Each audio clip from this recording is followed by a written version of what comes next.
رب العالمین بادل توحید کے متوالوں، شمع رسالت کے پروانوں، غوث و خواجہ کے دیوانوں اور کے جانسار، شہدائے ملت کے طرفدار، قرآن و عظیم کے فداکار، ہم غریبوں کی غمگسار، سید ابرار باقیار، شہنشاہ ذوقار، ہم غریبوں کی غمگساری کرنے والے، ہم فقیروں کی یاوری کرنے والے، رب کی عطا سے ہمیں عطا کرنے والے، وہ نبی جن کو دیتے ہوئے اگر امام احمد رضا نے قلم کو اٹھایا تو لکھا، کون دیتا ہے دینے کو منہ چاہیے، کون دیتا ہے دینے کو منہ چاہیے، دینے والا ہے سچا ہمارا نبی، وہ نبی جن کی بارگاہ میں حضرت جبریل امین آتے اور کہتے ہیں، یا رسول اللہ صلی اللہ علیہ وسلم، میں نے حضرت آدم علیہ السلام کی امت کو جہنم میں جلتے ہوئے دیکھا ہے، یا رسول اللہ صلی اللہ علیہ وسلم، احبسین حضرت موسیٰ علیہ السلام جن امتیں تھے، میں نے حضرت موسیٰ علیہ السلام کی امت کو بھی جہنم میں دیکھا ہے، یعنی حضرت جبریل علیہ السلام کے بادیگر نبی کے نام لیتے جاتے اور فرماتے کہ یا رسول اللہ، میں نے فلاں کی امت کو جہنم میں دیکھا، فلاں کی امت کو جہنم میں دیکھا، اور جب نبیوں کے نام لینے کے بعد حضرت جبریل امین ہے کہ اب کچھ نہیں بولتے، حضور صلی اللہ علیہ وسلم آگے ارشاد فرماتے ہیں، جبریل آگے تو ذرا بتا، آگے کیوں نہیں بتا رہا ہے، کیا تو نے میری امت کو بھی جہنم میں دیکھا ہے؟ حضرت جبریل امین ہے کہ کچھ نہیں بولتے۔ حضرت جبریل امین یہ دل میں سوچتے ہیں کہ اگر میں بتا دوں کہ یا رسول اللہ، ہم نے آپ کی امت کو بھی جہنم میں دیکھا ہے، تو آقا کریم جس قرار میں بیٹھے ہوئے ہیں وہ قرار بے قراری میں بدل جائے گی، وہ چین بے چینی میں بدل جائے گی، وہ سکون بے سکون میں بدل جائے گا۔ اس لیے حضرت جبریل امین ہے کہ کچھ نہیں بولتے۔ حضور صلی اللہ علیہ وسلم پھر ارشاد فرماتے، اے جبریل بتاتا کیوں نہیں ہے، کیا تو نے میری امت کو بھی جہنم میں دیکھا ہے؟ تو حضرت جبریل کہتے کہ یا رسول اللہ، میں نے آپ کے امت کو بھی جہنم میں دیکھا ہے۔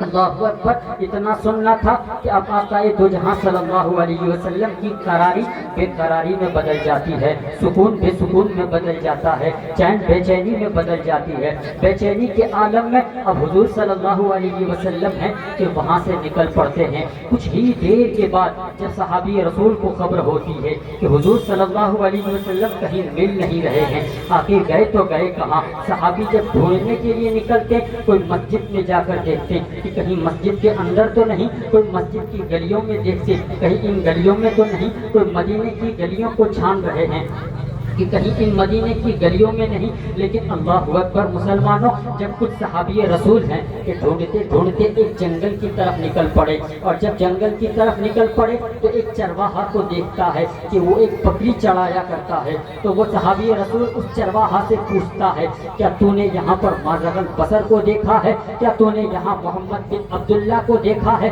کیا تو نے چہرے و دعا والا کو دیکھا ہے؟ تو حضور وہ چرواہا کہتا ہے کہ میں نہیں جانتا مازغ البصر کون ہے، میں نہیں جانتا محمد بن عبداللہ کون ہے، میں نہیں جانتا کس کو ڈھونڈتے ہوئے اس گھنے جنگل میں آ گئے ہو، لیکن ایک بات ضرور جانتا ہوں کہ تھوڑی دور پر ایک گھنے جنگل میں کوئی ایسا شخص ہے جو پھوٹ پھوٹ کر رو رہا ہے، کوئی ایسا شخص ہے جو زار و قطار رو رہا ہے۔ ان کی اس زار و قطار رونے کی آواز کو سن کر کے آج میری بکریوں نے کھانا بند کر دیا ہے، آج میری بکریوں نے چگنا بند کر دیا ہے۔ اب وہ صحابی رسول جیسے ہی سنتے ہیں، دل کی دنیا بدل جاتی ہے، دل میں سوچتے ہیں کہ اتنے گھنے جنگل میں کون ہوگا جو پھوٹ پھوٹ کر رو رہا ہوگا، کون ہوگا جو زار و قطار رو رہا ہوگا؟ وہ کوئی اور نہیں، وہ آمنہ کا لال ہوگا، چلو چل کر دیکھا جائے۔ صحابی رسول آگے بڑھتے ہیں اور جب گھنے جنگل میں پہنچتے ہیں تو دیکھتے ہیں وہ کوئی اور نہیں، وہ آپ کے اور ہمارے نبی ہیں جو سر کو سجدے میں رکھے ہیں اور زار و قطار رو رہے ہیں۔ وہ صحابی رسول دیکھ رہے ہیں کہ سر سجدے کی حالت میں ہے۔ صحابی رسول دنیا والوں کو پیغام دے رہے ہیں کہ اے دنیا والوں، میں نے سجدہ دیکھا ہے۔ جب حضرت ابو بکر کو سجدہ کرتے دیکھا تو دیکھا کہ سبحان ربی الاعلیٰ پڑھ رہا ہے، رب کو یاد کر رہا ہے۔ جب میں نے سجدہ کرتے حضرت عثمان کو دیکھا تو دیکھا زبان سے سبحان ربی الاعلیٰ کہہ رہا ہے، رب کو یاد کر رہا ہے۔ مولا علی کو سجدہ کرتے دیکھا اور یہ بھی دیکھا کہ رب کو یاد کر رہا ہے، لیکن قربان جاؤ مسلمانوں، میں نے مصطفیٰ کے سجدے کو دیکھا اور جب میں قریب پہنچا اپنے کان کو مصطفیٰ کے رخ انور سے جب قریب کیا تو مجھے پتا چلا کہ یہ جو مصطفیٰ ہے سر سجدے میں ہے لیکن زبان سے سبحان ربی الاعلیٰ کی صدا نہیں آ رہی ہے، رب کو یاد نہیں کر رہے ہیں تو کس کو یاد کر رہے ہیں؟ تو صحابی رسول بتاتے ہیں کہ جب مصطفیٰ کا سر سجدے میں تھا میں نے سجدے کی حالت کو دیکھا، زبان سے سبحان ربی الاعلیٰ کی صدا نہیں تھی، اگر زبان سے کوئی صدا آ رہی تھی تو یہ کہہ رہے تھے مصطفیٰ رب حبلی امتی، اے میرے رب میرے امت کی میرے امت کو میرے حوالے فرما، میرے امت کی بخشش کرتے۔ جب اس نظریے کو اعلیٰ حضرت دیکھتے تو قلم اٹھاتے اور لکھتے ہیں کہ اللہ کیا جہنم اور پھر نشد ہوگا، اللہ کیا جہنم اور پھر نشد ہوگا، رو رو کے مصطفیٰ نے دریا بہا۔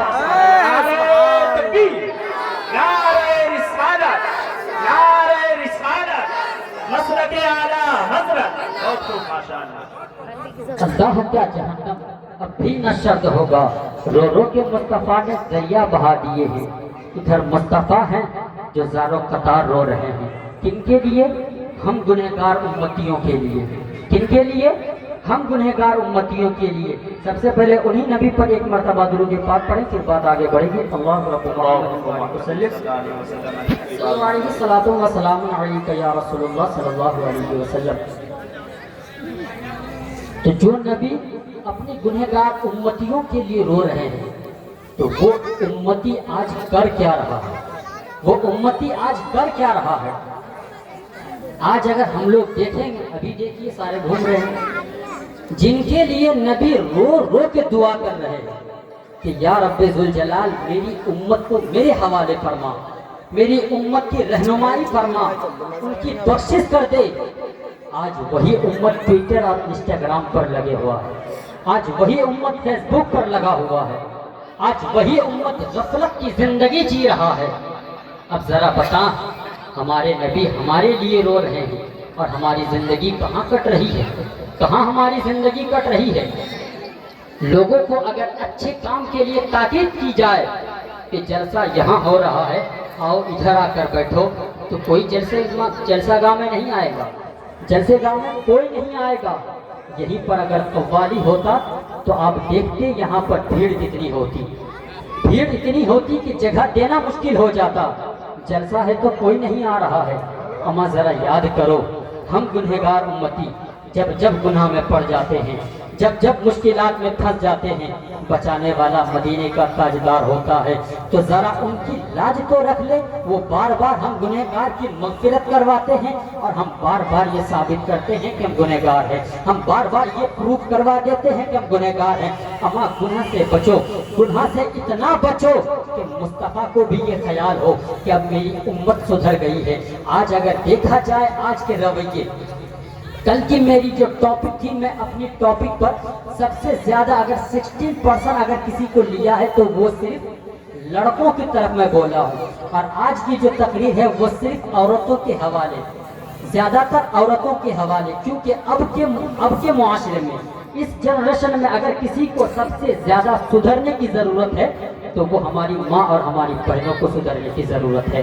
آج یہ جو رویہ آگے بڑھ رہا ہے، یہ فتنہ جو آگے بڑھ رہا ہے، یہ سب سے زیادہ لڑکوں سے ابھی سب سے زیادہ تاکید کرنے کی ضرورت ہماری بہن اور ہماری ماں کو ہے۔ جس کے گھر میں بیٹی ہو وہ اپنی بیٹیوں کو تاکید کرے۔ آج کل اگر آپ دیکھیں گے نا، اسی انسٹاگرام میں لڑکیوں کی آئی ڈی کو اب ذرا دیکھیں گے نا تو پتا چلے گا۔ کسی لڑکی کی انسٹاگرام آئی ڈی ہوگی کنیز فاطمہ، کنیز فاطمہ نام ہوگی انسٹاگرام کی آئی ڈی، اور جب اسی انسٹاگرام پر اسٹوری کو دیکھیں گے تو پتا چلے گا کون سے گانے بج رہے ہوں گے انسٹاگرام کی آئی ڈی پر۔ ذرا خوف تو کھایا کرو۔ تمہیں پتا ہے یہ کنیز فاطمہ کیا ہے؟ فاطمہ کن کا نام ہے؟ کن عورت کا نام فاطمہ ہے؟ تمہیں پتا ہے؟ حضور صلی اللہ علیہ وسلم فرماتے ہیں، صحابی رسول سے فرماتے ہیں، اے صحابیوں تمہیں پتا ہے یہ جو فاطمہ ہم نے اپنی بیٹی کا نام رکھا ہے، تو آخر فاطمہ کیوں رکھا؟ کیوں فاطمہ کا نام فاطمہ رکھا؟ تو حضور صلی اللہ علیہ وسلم جب صحابی رسول سے کہتے کہ فاطمہ کا نام فاطمہ کیوں ہے، تمہیں پتا ہے؟ تو صحابی کہتے کہ یا رسول اللہ ہمیں نہیں پتا کہ فاطمہ کا نام فاطمہ کیوں ہے، ضرورت ہے ماں بہن کو سننے کی۔ آپ ذرا نوٹس کریں میری بات پر، آپ لوگوں کی طرف مخاطب ہو کر میں کہہ رہا ہوں، آپ لوگ ذرا بغور سماعت کریں۔ تو جب صحابی کہتے کہ یا رسول اللہ ہمیں نہیں معلوم کہ فاطمہ کا نام، اب اپنی بیٹی کا نام فاطمہ کیوں رکھے، تو حضور فرماتے ہیں کہ فاطمہ میں نے اس لیے رکھا کیونکہ اللہ رب العزت نے اس فاطمہ کے نام کے بدولت میری بیٹی کے اوپر جہنم کی عذاب کو، جہنم کی آگ کو حرام کر چکا ہے۔ اتنا ہی نہیں بلکہ یہ جو فاطمہ نام ہے، اس فاطمہ کو جس نے اپنایا ہوگا، جس کے گھر میں بیٹی ہوگی، وہ اگر اپنی بیٹی کا نام فاطمہ کے نام سے رکھا ہوگا یا کنیز فاطمہ رکھا ہوگا تو میری بیٹی کی بدولت ان کی بھی مغفرت ہو جائے گی۔ ابے تمہیں پتہ نہیں ہے کن کا نام فاطمہ ہے، جہنم کی عذاب جس کے اوپر حرام ہو، جہنم کا آگ جس عورت کے اوپر حرام ہو، اسی کو سجدہ فاطمہ تو زہرا کہا جاتا ہے۔ نعرہ تکبیر، نعرہ رسالت، نعرہ حیدری۔ جس خاتون کے اوپر جہنم کی عذاب کو حرام قرار دیا، اسی خاتون کا نام فاطمہ الزہرا ہے۔ آج انہی کے نام پر انسٹاگرام کی آئی ڈی چلانے والوں، شرم کرو اور چلو بھر پانی میں ڈوب مرو۔ کس سوچ میں ڈوبے ہو، کس غفلت میں ڈوبے ہو، کس طرح کی زندگی گزار رہے ہو؟ یہ زندگی ہماری ابھی ضرورت ہے ہمیں، جس کے گھر میں بھی جوان بیٹی ہے، اپنی بیٹی کے اوپر ذرا آنکھوں کو کھول کر دیکھے کہ ہماری بیٹی کر کیا رہی ہے۔ یہ 2.5 انچ کی فون سب کو پکڑا کر کے زندگی تہس نہس کر چکا ہے۔ لوگ یہ فون دلا کر کے اپنے گھر میں، آج ہر ایک عورت کے ہاتھ میں، ہر ایک لڑکی کے ہاتھ میں اسکرین ٹچ والی فون ہے، ہر ایک کسی کے ہاتھ میں۔ یوز کرنا تو نہیں آتا، لیکن یوز کر کے کدھر جا رہے ہیں یہ ہر ایک انسان جانتا ہے۔ یہ کس کی ضرورت ہے؟ ہماری ضرورت ہے۔ یہ ہماری ضرورت ہے کہ ہم اپنی بہن کو سمجھا لیں، یہ آپ کی ضرورت ہے کہ آپ اپنی بیٹی کو سنبھالیں۔ بیٹی ہوتی کیا آپ کو پتا ہے؟ عورت کا مقام کیا ہے آپ کو پتا ہے؟ یہ عورت کا مقام یہ ہے کہ جب اللہ انہیں پیدا کرتا ہے، جب اللہ انہیں ماں کے کوکھ سے اس دھرتی پر لے کر آتا ہے، تو اللہ کوئی عام خاص لڑکی بنا کر نہیں بلکہ تاریخ گواہ ہے اور عالم کے زبان سے بظاہر آپ سنتے بھی ہیں کہ جب کسی کے گھر میں بچی پیدا ہو تو صرف یہ نہیں کہا جاتا کہ گھر میں بیٹی پیدا ہوئی ہے، بلکہ یہ کہا جاتا کہ جس گھر میں بیٹی پیدا ہو صرف بیٹی نہیں بلکہ وہ رب کی رحمت بن کر آتی ہے۔ تو ذرا بتا، جو رب کی رحمت بن کر گھر میں پیدا ہو تو بڑے ہو کر کے وہ رب کی زحمت کیوں بن جاتی ہے؟ سبحان اللہ، وہ رب کی زحمت کیوں بن جاتی ہے؟ یہ ہماری غلطی ہے کہ آج ہم بہن بیٹیوں کی طرف نہیں دیکھتے۔ ایک بیٹی جب چھوٹی رہے، جب تک اس کی شادی نہ ہو، تب تک جب تک وہ باپ کے گھر میں پلے تب تک وہ اللہ کی رحمت ہے، تب تک وہ اللہ کی رحمت ہے۔ لیکن قربان جانا، یہ مت سوچنا کہ شادی کے بعد زندگی بدل جاتی ہے، شادی کے بعد عورت کا مقام گر جاتا ہے۔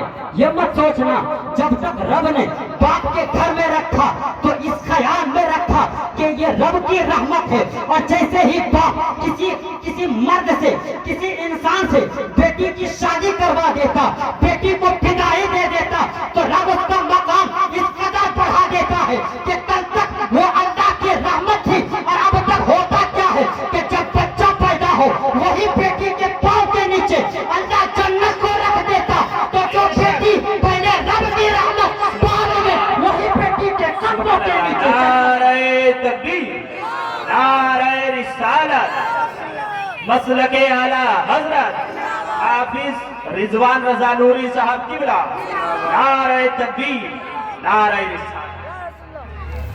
جو بیٹی جب تک باپ کے گھر میں رہے، رب کی رحمت میں رہے، اور جیسے ہی شادی کے بعد اپنے سسرال چلے جائے تو اللہ ان کے مقام کو اتنا بلند کر دیتا ہے، ان کی عظمت کو، ان کے مقام کو، ان کے رتبے کو اتنا بڑھا دیتا ہے کہ لوگ جنت کو پانے کے لیے انسان کو اس دنیا سے گزرنا پڑتا ہے، اس دنیا سے انتقال ہونا پڑتا ہے۔ اور وہ انسان اگر نیک عمل ہوگا تبھی وہ جنت کو دیکھ سکتا ہے، تبھی وہ جنت میں جا سکتا ہے۔ لیکن قربان جاؤ ان عظمت پر کہ ہمارے گھر میں اگر ماں ہے تو ان کے قدموں کے نیچے جنت ہے، اگر آپ کے گھر میں بیٹی ہے تو رب کی رحمت ہے، شادی ہو گئی ہے تو ان کے قدموں کے نیچے جنت۔ جس جنت کو پانے کے لیے لوگ اپنے ماتھے کو مسجد پر ٹیکتے ہیں، اپنے ماتھے کو رب کی بارگاہ میں جھکا دیتے ہیں کہ اے رب ذوالجلال ہمیں مرنے کے بعد جنت نصیب کر دے، وہ جنت ماں کے قدموں کے نیچے، ایک عورت کے نیچے۔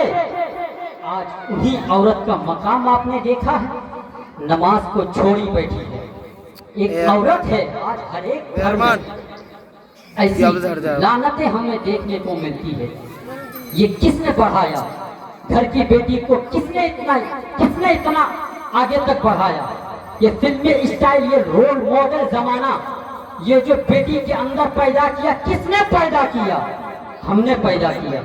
اگر ہم بیٹی کو موبائل نہ دیتے، گھر میں 36 انچ کا LCD نہ لگاتے، اس پہ اگر ہالی ووڈ یا بالی ووڈ کا فلم نہ چلتا تو ہماری بیٹی کو کیا معلوم ہے کہ ہمیں بھی ہیروئن کی طرح سجنا ہے؟ ہماری بہن کو کیا معلوم ہے کہ ہمیں بھی نکھرنا ہے، ہمیں بھی میک اپ پالش کرنا ہے؟ کیا معلوم ہے انہیں؟ کون بگاڑا ہے انہیں؟ ان کا ذمہ دار کون ہوگا؟ ان کا ذمہ دار ایک بھائی اور ایک باپ ہوگا، ایک بھائی اور ایک باپ ہوگا۔ قربان جاؤ مسلمانوں، آج اس دنیا میں موج کو تاؤ دے کر گھومتے ہو، مرنے کے بعد پکڑے جاؤ گے۔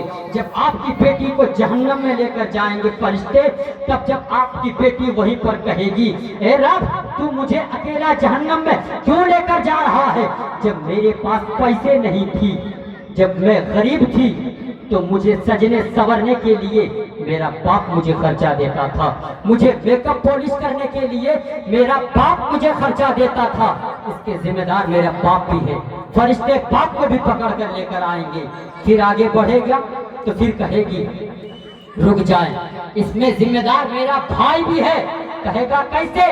تو کہے گا جب میرا باپ بوڑھا ہو چکا تھا، ضعیف ہو چکا تھا، تو اس وقت سرما بردار میرے گھر کا حاکم مرا میرا بھائی تھا، 18 سال کا جوان میرا بھائی تھا، میرا گھر کا خرچہ اٹھانے والا میرا بھائی تھا۔ اس وقت بھی سجنے سنورنے کے لیے چھوٹے چھوٹے اسکرٹ، یہ لوور ٹی شرٹ مجھے لا کر دینے والا میرا بھائی تھا۔ اس میں ذمہ دار بھائی بھی ہوگا، بھائی کو بھی جہنم میں لے کر لے جاتا ہوگا۔ یہ بھی نہیں رکے گا، پھر آگے بڑھیں گے تو پتا چلے گا، کچھ دیر کے بعد پھر وہ عورت کہے گی ذمہ دار صرف بھائی اور باپ نہیں ہے بلکہ ذمہ دار میرا شوہر بھی ہے، ذمہ دار میرا ہسبینڈ بھی ہے۔ کہے گا کیوں؟ کیونکہ جب میں شادی کر کے سسرال آیا تو پاکٹ منی میرا شوہر دیتا تھا، پاکٹ منی میرا شوہر دیتا تھا۔ اور جب میں بن سور کے باہر گھومنے جاتی تھی، اور جب میں بن سور کر کے شادی کھانے میں میک اپ کر کے 2.5 گھنٹے چوٹی جولز پہ جا کر کے سج سور کر کے جب میں میک اپ پالش کر کے ایک شادی کھانے پر دعوت پر جاتا تو میرا شوہر کبھی مجھے منع نہیں کیا، کبھی مجھے یہ نہیں کہا کہ میرے اس جائز پیسے کا ناجائز فائدہ کیوں اٹھا رہی ہے، مجھے کبھی نہیں روکا۔ شوہر کا بھی گریبان پکڑ کر کے فرشتے جہنم کی طرف لے جا رہے ہوں گے۔ یہی نہیں رکے گا اور آگے بڑھے گا کہ جب تک اس کا بیٹا، آدمی جب ضعیف ہو جاتا ہے، ایک عورت جب بوڑھی ہو جاتی ہے، باپ بوڑھا ہو جاتا ہے، تو ان کا خرچہ کون اٹھاتا ہے؟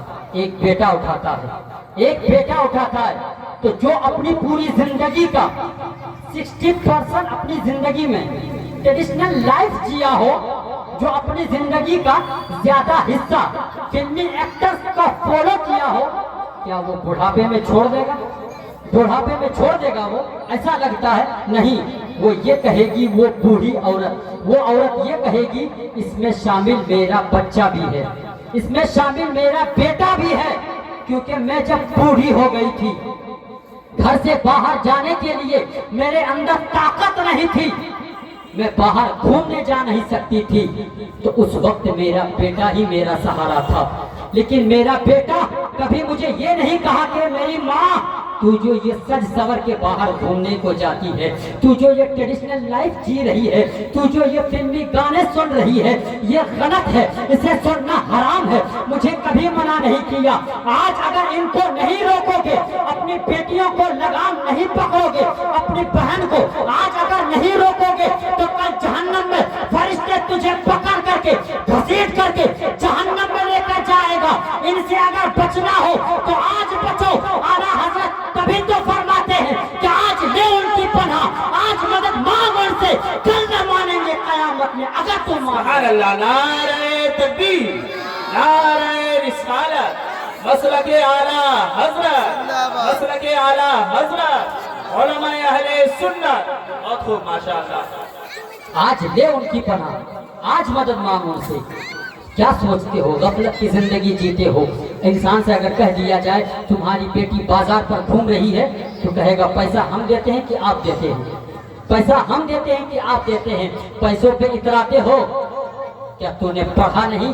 فرعون تم سے زیادہ تم سے زیادہ امیر تھا، قارون تم سے زیادہ امیر تھا، شداد اتنا امیر کہ وہ اپنے آپ کو اتنا مائنڈڈ، اپنے آپ کو اتنا ریچ، اپنے آپ کو اتنا ریچ سمجھنے لگا، اپنے آپ کو اتنا دانشور سمجھنے لگا کہ وہ خود ہی ایک جنت بنا لیا، خود ہی ایک جنت بنا لیا۔ لیکن جب وہ اپنے بنائے ہوئے جنت پر جانا چاہا تو رب نے اسرائیل کو کہا، اے اسرائیل تو دیکھتا کیا ہے، تو جا شداد کی روح کو قبض کر لے، کیونکہ اس نے جو گھٹیا حرکت کی ہے اس کی ضرورت یہ نہ ہے کہ وہ جنت میں جا سکے، اما جو جنت بنا کر جنت نہ جا سکے تو کیا سوچتے ہو کہ تم جنت نہ بنا کر جنت چلے جاؤ گے؟ یہ سوچ رہے ہو؟ کس غفلت میں جی رہے ہو؟ کیا خواب میں سو رہے ہو؟ آج کس کو نہیں پتا ہے؟ یہ مولوی آ کر کے جو جلسے گاؤں میں 2.5 گھنٹے 2 گھنٹے گلا پھاڑ پھاڑ کے آپ لوگوں کو کہتے ہیں کہ نماز کو پڑھ لو، کتنے لوگوں نے نماز کو پڑھنا شروع کیا؟ گھر میں باپ گزر جاتا ہے، 40 کے بعد باپ کو بھول جاتا ہے۔ گھر میں کسی عورت کا اگر شوہر گزر جائے 40 دن بعد اپنے ہسبینڈ کو بھول جاتا ہے۔ یہی زندگی ہے؟ تمہارے لیے گھر کو تیرے ہسبینڈ نے بنایا، تمہارے لیے خرچے پانی تیرا شوہر نے تجھے لا کر دیا۔ آج شوہر گزر گیا تو ان کے لیے ہاتھ نہیں اٹھتے، ان کی مغفرت کے لیے ہاتھ نہیں اٹھا سکتے۔ باپ گھر بنا کر کے اس دنیا سے گزر گیا، باپ کے لیے 2 رکعت نفل نماز نہیں پڑھ سکتے، باپ کے لیے دعائے خیر نہیں کر سکتے، تو چلو بھر پانی میں ڈوب مرو۔ ایسا بیٹا ہونے کا کیا فائدہ کہ باپ دنیا سے گزر جائے اور مغفرت کی دعا بھی نہ کرا سکو؟ باپ دنیا سے گزر گیا ہے، ان کے لیے ہاتھ بھی نہ اٹھا سکو۔ اما گھر کے اندر مصلی کو بچھا لے اور سر کو سجدے میں رکھ لے، نمازیں نفل ادا کر اور نفل نماز کے بعد ہاتھوں کو اٹھا لے، رب کی بارگاہ میں ہاتھ کو اٹھا کر کہنا، یا رب مصطفیٰ، میرا جو شوہر تھا یا میرا جو باپ تھا اسے بھیجنا تیرا کام تھا، تو نے میرے شوہر کو اس دنیا میں بھیجا، اٹھانا بھی تیرا کام تھا، تو نے جتنا دل چاہا اسے اس دنیا میں رکھا، پھر اس دنیا سے اسے کوچ کر لیا، اس دنیا سے اسے اٹھا لیا، یہ تیرا کام تھا، تو نے تیرا کام کر دیا، میرا کام تو یہ ہے کہ میں ہاتھوں کو اٹھایا۔ اے رب ذوالجلال، میرے ان اٹھے ہوئے ہاتھوں کی لاج کو رکھ لے، یہ ہاتھ اٹھانا میرا کام ہے، دعا قبول کرنا تیرا کام ہے، مغفرت کی دعا کرنا میرا کام ہے، اور میرے رب تو میری دعا کو قبول کر، اور میرا باپ جو مر چکا ہے اس کے لیے جنت الفردوس عطا کر۔ یہ کون دعا کرے گا؟ گاؤں کا مولوی دعا کرے گا؟ جائیداد، زمین جائیداد، گھر، پیسہ باپ کے مرنے پر لو آپ سب، اور دعا ایک مولوی کرے؟ ضروری نہیں ہے کہ دعا مولوی کرے تو ہی قبول ہو، دعا تو قبول ان کی ہوتی ہے جن کا دل رب سے ملتا ہو۔ تمہیں پتا ہے ایک انسان جب اس دنیا سے گزر جائے کچھ دنوں کے بعد بیوی جب حاملہ رہتی ہے تو وہ بیوی غریب ہو جاتی ہے، کیونکہ شوہر گزر جاتا ہے۔ شوہر جب گزر جاتا ہے، اگر کسی کے گھر سے اگر کوئی شوہر گزر جائے، کسی کا ہسبینڈ انتقال ہو جائے، تو وہی جانتا ہے کہ غریبی کس طرح چھاتی ہے۔ پیسہ کمانے والا کوئی نہیں ہوتا ہے۔ ایک عورت ہے، شوہر گزر چکا، کمانے والا اب کوئی نہیں ہے، غریبی میں زندگی گزر رہی ہے۔ اب کرے تو کرے کیا؟ جب بچہ پیدا ہوتا تو اسے مدرسے میں لا کر داخل کر دیتا، اور جب مدرسے میں لا کر داخل کرتا تو جب کچھ دنوں کے بعد پڑھنے کے بعد جب بچہ قرآن شریف پڑھنا شروع کرتا، جب بچہ قرآن پڑھتا، ادھر باپ زندگی میں کبھی نماز نہیں پڑھا، باپ غلط کاموں میں زندگی گزار رہا تھا، باپ ایسا کوئی کرم کیا ہی نہیں تھا کہ اسے جنت مل سکے۔ لیکن افسوس اس بات کا نہیں ہے، بلکہ فخر اس بات کا ہے کہ اس نے جو بچہ، جو بیٹا گھر میں چھوڑ آیا تھا، بیوی اسے خرچے کے ڈر سے مدرسہ پڑھانے کو دے دیا، اور جب بیٹا مدرسہ پڑھ کر کے جب پڑھتا ہے الحمدللہ رب العالمین، تو رب کی مشیت الہی جھوم اٹھتا اور کہتا فرشتوں تم دیکھتے کیا ہو، تم جاؤ اور اس کے باپ کو جہنم سے نکال کر کے جنت کے اندر داخل کر دو۔ فرشتے پوچھتے ہیں آخر ایسی بات کیا ہے کہ اسے جہنم سے نکال کر کے جنت میں لے جا کر داخل کر دو؟ تو کہتا فرشتے شاید تو نہیں دیکھ رہا ہے، لیکن میری نگاہ دیکھ رہی ہے کہ جس کا بیٹا اس دنیا میں قرآن پڑھے، جس کا بیٹا یہ کہے کہ تمام تعریفیں اللہ کے لیے، مجھے گوارا نہ آئے کہ اس کے باپ کو میں جہنم کی عذاب پر رکھ دوں، مجھے گوارا نہیں ہے۔ تو ضروری یہ نہیں ہے کہ آپ کو باپ کے لیے اگر دعا کرنے کے لیے آپ کو بھی پڑھنا پڑے۔ آپ جاہل ہیں تو بھی ہاتھ اٹھائے، عالم ہے تو بھی ہاتھ اٹھائے۔ رب وہ نہیں دیکھتا کہ کون عالم ہے کہ کون جاہل ہے۔ اللہ کے نزدیک سب برابر ہیں، سب ایک جیسے ہیں۔ اگر باپ کے لیے دعا نہیں کر سکتے، شوہر کے لیے نماز نفل پڑھ کے، نماز پڑھ کر کے دعا نہیں کر سکتے، تو کیا فائدہ ایسی زندگی کا؟ جو شوہر تمہیں اترانے کے لیے، چلنے کے لیے، رہنے کے لیے گھر بنا کر گیا، اس کے لیے دعا نہیں کر سکتے، اس کے لیے مغفرت نہیں کر سکتے۔ آج اسی کے لیے تو اسلام پیچھے ہے۔ اسلام کیوں پیچھے ہے؟ کیونکہ اسلام آج لوگ کی بھلائی نہیں کرنا چاہتا۔ لوگ تو دور کی بات ہے، اپنوں کی لوگ بھلائی نہیں کرے گا، لوگ تو ان کو مارنے کے لیے، کاٹنے کے لیے آگے بڑھے گا، لوگ ان کو مارنے کے لیے، کاٹنے کے لیے آگے بڑھے گا جو اپنا سگا بھائی ہوگا۔ بھائی بھائی کو قتل کر دے گا، بھائی بھائی سے لڑے گا۔ یہ بھی کوئی اسلام ہے کیا؟ یہی اسلام کا رولز ہے؟ کس رولز کو فالو کرتے ہو؟ کس پروفیٹ کو مانتے ہو؟ کس نبی کی بات پر عمل کرتے ہو؟ کس غفلت میں زندگی جی رہے ہو؟ آج بھی موقع ہے، مسلمانوں سدھر جاؤ، ابھی بھی وقت ہے، ورنہ یہ مت سمجھنا کہ میرا باپ تو گزر چکا، 40 دن ہو گیا۔ مولانا صاحب کو ایک دن بلائیں گے، گھر میں میلاد کا پروگرام رکھیں گے، مولانا صاحب میرا باپ کے لیے دعا کرے گا۔ باپ کے لیے دعا خود کرنا سیکھو۔ باپ تمہارا ہے، مولانا صاحب کا نہیں ہے۔ ماں تمہاری ہے، کسی مولانا کی نہیں ہے۔ اگر ہماری ماں ہوتی تو ہم ضرور دعا کرتے۔ اگر ہم دعا بھی کریں گے، اگر ہم کسی کے گھر میں چلے جائیں، اگر کوئی ہم سے کہے کہ میرے گھر میں کوئی گزر گیا ہے، آپ دعا کر دیں، تو ہم کیا سمجھ کر دعا کریں گے پتہ ہے؟ آپ کے مسجد کا امام کیا سمجھ کر دعا کرے گا پتہ ہے؟ ایک ڈیوٹی سمجھ کر دعا کرے گا، کیونکہ ان کی ڈیوٹی ہے، وہ اس گاؤں کا امام ہے، ان کی ڈیوٹی بنتی ہے کہ وہ جس گھر میں اگر کسی کو فاتحہ کرنے کی ضرورت ہو تو وہ فاتحہ کرنے چلے جائیں۔ لیکن وہیں پر اگر دعا کرنے والا کوئی اپنا ہو، دعا کرنے والا کوئی سگا ہو، اپنا خون ہو، اپنا چہیتا ہو، اپنا بیٹا ہو، تو رب ضرور قبول کرے گا۔ کیا تو نے نہیں دیکھا ایک جنازے کی نماز پڑھانے والا اگر بیٹا اپنا ہو، تو ہم نے دیکھا ہے جب باپ کی جنازے کی نماز بیٹا پڑھاتا ہے نا، تو یہاں سے آنسو ٹپکنا شروع ہو جاتا ہے۔ نعرہ تکبیر، نعرہ رسالت، نعرہ حیدری، حضرت مولانا